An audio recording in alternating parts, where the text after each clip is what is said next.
Have you ever pondered the origins of Jesus Christ, one of the most influential figures in human history? It's a question that has sparked countless discussions, debates, and scholarly investigations.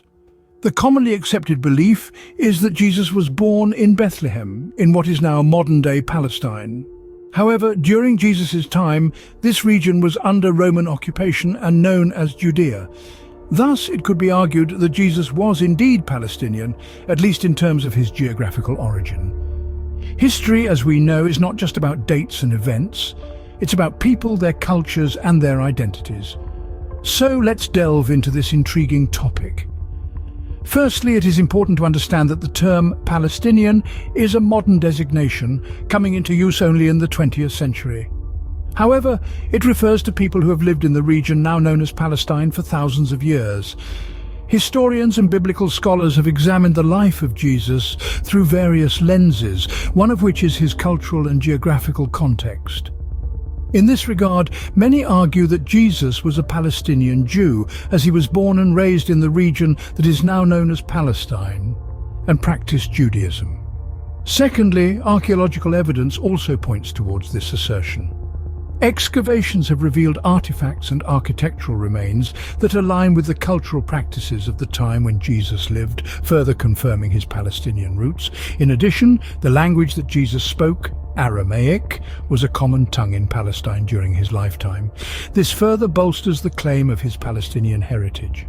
Lastly, the socio-political context of the time further supports this claim. Jesus lived during a time of Roman occupation. The people living in the region, including Jesus, faced Roman oppression, a significant aspect of Palestinian history.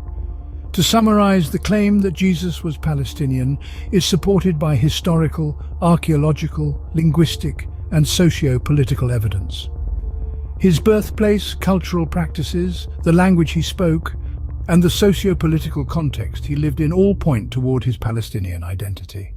However, it's important to note that this perspective is not about changing religious beliefs, but rather about understanding the historical and cultural context of one of history's most influential figures. While the term Palestinian may not have existed during Jesus' time, the region and its people, their culture and struggles did. And these are the very elements that shaped Jesus and his teachings. In the end, exploring the origins of Jesus is not just about pinpointing a geographical location or assigning a modern nationality. It's about gaining a deeper understanding of a man who has left an indelible mark on human history, a man who was in many ways a product of his time and place, a place we now call Palestine.